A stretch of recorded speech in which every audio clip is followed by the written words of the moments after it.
Bir neçə vətəndaşın intim görüntülərini və rüsvay edici məlumatlarını yayma hədəsi ilə onlardan ümumilikdə 600 min manatdan çox pul tələb etməkdə təqsirləndirilən dəstə üzvləri Təbriz Yusifzadə, Sənan Vəliyev, Toğrul Əlizadə və Püstə Məmmədovanın ad soyad şərtidir cinayət üzrə məhkəmə prosesi başlayıb. Bakı Azərbaycan Məhkəməsinin hakimi Namiq Kərimovun sədrliyi ilə keçirilən prosesdə prokuror ittiham aktını elan edib. İttiham aktında göstərilib ki, Təbriz Yusifzadə 2025-ci il avqustun sonunda tanışı Püstə Məmmədova və habelə qohumu Sənan Vəliyevlə görüşüb. Görüşdə onlar Püstənin əvvəllər intim münasibətdə olduğu Elmar Söyünovun ad soyad şərtidir yataq görüntüləri ilə bağlı gizli çəkiliş aparmaqla ondan pul ələ keçirmə planı qurublar.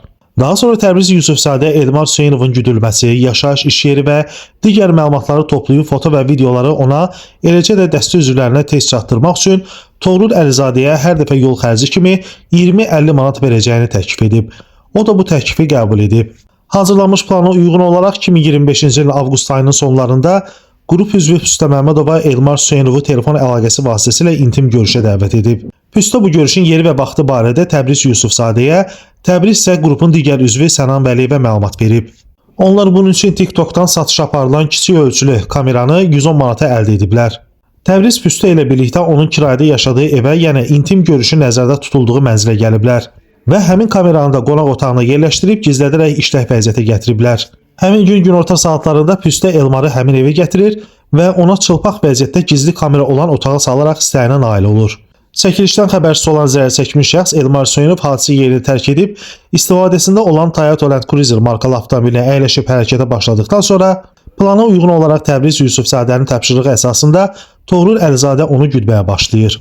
Təbriz Yusifzadə Toğrul Əlizadənin vermiş olduğu məlumat əsasında Elmarın yaşadığı ünvan barədə məlumat əldə etdikdən sonra özü də həmin yerə gedərək müşahidənin doğruluğunu yoxlayır. Cinayətkar niyyətlərini davam etdirərək Püstə Məmmədova plana əsasən Elmar Söyünovu növbət dəfə başqa bir evə intim görüşə dəvət edib. Təbriz və Püstə bu dəfə telefonun mebelin içinə gizlədib fakt üçün hazır vəziyyətə gətirib. Püstə Elmarı yataq otağına yatağa salaraq seksual hərəkətlər edib və bütün bunları da kamera qeydə alıb. Bundan sonra Təbriz Yusifzadə və Sənan Vəliyev aralarında məsləhətləşmələr aparıb, Elmardan tələb olunacaq pulun məbləğinin müəyyən edilməsi üçün onun iş yerinin mütləq öyrənilməsi barədə razılaşıblar. Artıq bundan sonra onlar Elmara zəng ediblər, lakin Elmar sərxoş olduğu üçün onlar da kobud davranaraq zəngi sonlandırıb. İstintaqla müəyyən edilib ki, bundan başqa Təbriz Yusifzadə 2025-ci ilin avqust ayının sonlarında tanışı Püstə Məmmədova və Sənan Vəliyevlə aralarında danışıb, Püstənin əvvəllər intim münasibətdə olduğu imkanlı hesab etdiyi başqa bir tanışı Aslan Şirnova ad soyad şərtidir plan qurublar. Bu görüşdə Aslanı da Püstə vasitəsilə evə dəvət edərək intim görüntülərini gizli kameraya çəkməyi və buna görə ondan 100 min manat tələb etməyi planlayıblar. Püstə yenə də Aslan Şirinovu intim görüşə dəvət edib, qabaqcadan görüşün planlaşdırıldığı mənzildə birlikdə yerləşdirdikləri gizli kamera vasitəsilə onun intim görüntülərini əldə ediblər. Təbriz 2025-ci il 27 sentyabrda Aslanı WhatsApp-da yığıraq onun intim görüntülərini yayacaqlarını və ölkədə onun barəsində rüsvay edici məlumatları paylaşacağı ilə bağlı hədə-qorxu gəliblər. Aslan da öz növbəsində onunla əlaqəni sonlandırıb və dəstənin bu planı da baş tutmayıb.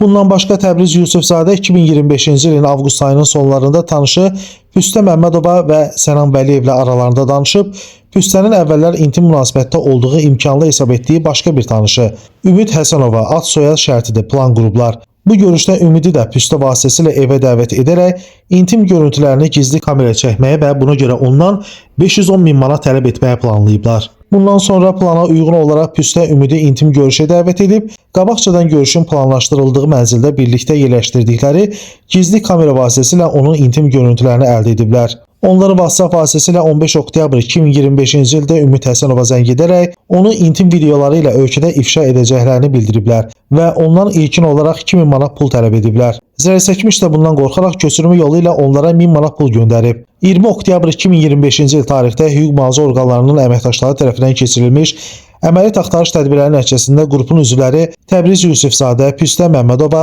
Toğrul Əlizadə və Sənan Vəliyev saxlanılıblar. Dəstə üzvlərinə qarşı Cinayət Məcəlləsinin 156.1-ci, yəni şəxsi həyatın toxunulmazlığını pozma, şəxsi və ailə həyatının sirri olan məlumatların, belə məlumatları əks etdirən sənədlərin video və foto çəkilişi materiallarının səs yazılarının yayılması, habelə satılması və ya başqasına verilməsi qanunsuz toplanılması, 2982.2.1-ci, yəni hədi-qorxu ilə tələb etməyə qabaqcadan əlbir olan bir qrup şəxs tərəfindən törətməyə cəhd 29.182.2.2, yəni təkrar hədi-qorxu yolu ilə tələb etməyə cəhd 29.182.3.2, yəni külli miqdarda əmlak əldə etmə məqsədi ilə hədi-qorxu yolu ilə tələb etməyə cəhd 182.2.1, yəni hədi-qorxu ilə tələb etməyə qabaqcadan əlbir olan bir qrup şəxs tərəfindən törədildikdə 182.2.2, yəni hədi-qorxu ilə tələb etməyə təkrar törədildikdə 182.4, yəni xüsusilə külli miqdarda əmlak əldə etmə məqsədi ilə hədi-qorxu ilə tələb etmə və 302.1, yəni gizli qaydada informasiya alınması üçün nəzərdə tutulmuş texniki vasitələrdən istifadə edilməklə əməliyyat axtarış fəaliyyəti haqqında qanunvericiliyi pozma maddələrlə ittiham irəli sürülüb. Orxan Rasifoğlu, Məhkəmə Xəbərləri.